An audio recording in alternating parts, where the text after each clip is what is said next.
Colombo, Sri Lanka just just named a new Prime Minister last night. The new Prime Minister is actually an old one. This is Ranil Wickremesinghe. So who is Mr. Ranil Wickremesinghe? Let's find out. As I said, he's been in politics for 50 years. He's been both leader of the opposition as well as Prime Minister 5 times. And he has plenty of experience dealing and working with the largest party of the country, which is the SLFP, the Sri Lanka Freedom Party, but also working against them as leader of the opposition. For instance, the last time he was Prime Minister, his president was President Maithripala Sirisena of the SLFP, and he has also had prior experience of being in that, what some would say, awkward situation of having President Chandrika Bandaranaike Kumaratunga, who's also of the Sri Lanka Freedom Party, and when Ranil Wickremesinghe was Prime Minister. He is an advocate, a lawyer by profession, and Ranil Wickremesinghe comes from a relatively, or actually from a very well-to-do family, an establishment family of the capital of Sri Lanka, Colombo.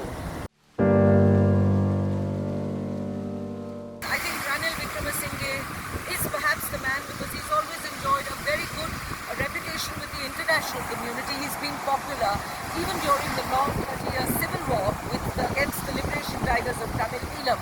It is Ranil Wickremesinghe who was keen on Norwegian intervention, specifically mediation rather than intervention from Norway and between the LTTE and the government of Sri Lanka. And in fact, it is during his premiership that the ceasefire was negotiated, perhaps the only and the longest lasting ceasefire against the LTTE.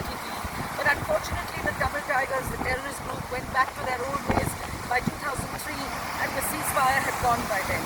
So that's Ranil in a nutshell. He's an international, suave personality, and he has enormous depth, political depth and maturity.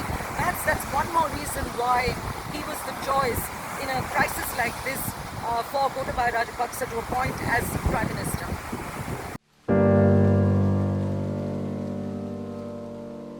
So why did Ranil Wickremesinghe's fortunes come crashing down? Let's take a look back at 2015 when there was a huge scam which has come to be known as the central bank scam.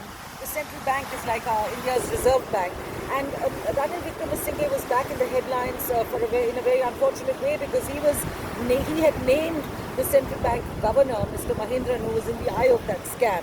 And in 2018, the public let its dissatisfaction and its anger show by voting him out in the provincial elections and giving their vote to Mr. Mahinda Rajapaksa's newly formed Pedujana Peramuna party. So by 2018, he lost the provincial elections, and in 2020, Ranil Wickremesinghe's fortunes and that of his United National Party dipped further when his party split, taking with it almost, I think, 3/4 of the number of members, 55 out of 77 members. And that is the new leading oppositional party, which is the largest oppositional party today, which is led by Mr. Sajith Premadasa. And so Ranil's fortunes, sort of went on a slide after 2020. But Ranil is a hardcore politician. He's a consummate politician. So he was back in Parliament in 2021. This time as a national list member. The national list means not an elected member, but somebody who's nominated to the post. And that's how Ranil Wickremesinghe came to be the one and only sole representative of his party in the Parliament today. In fact, even yesterday there was talk, and there were many people raising the question, how can Gotabaya appoint Ranil as Prime Minister? He has only one seat in Parliament, and that is a nominated seat. But that doesn't seem to be what made the decision here. I think the decision really was, to make him Prime Minister because A, he's had the experience of working with other parties, and B, he is, as I said, a political animal. He's a consummate politician.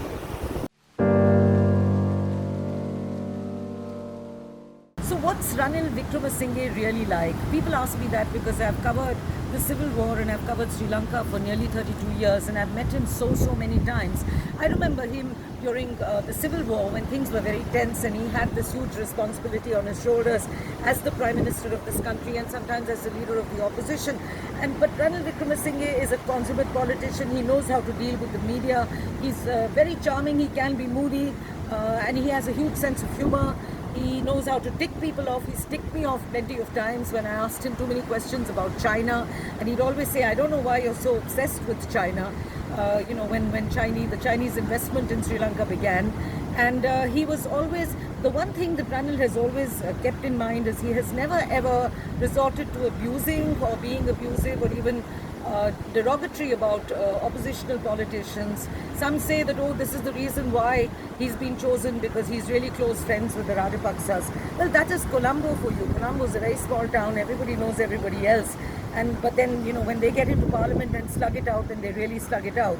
But they're charming people, they're civilized people, they're courteous people, and Mr. Ranil Wickremesinghe represents all that. Plus, he brings large doses of political acumen and political depth. And I think that's why he's been elected Prime Minister last time. This is Padma Rao for Times Internet, bringing you this Ranil profile all the way from Colombo.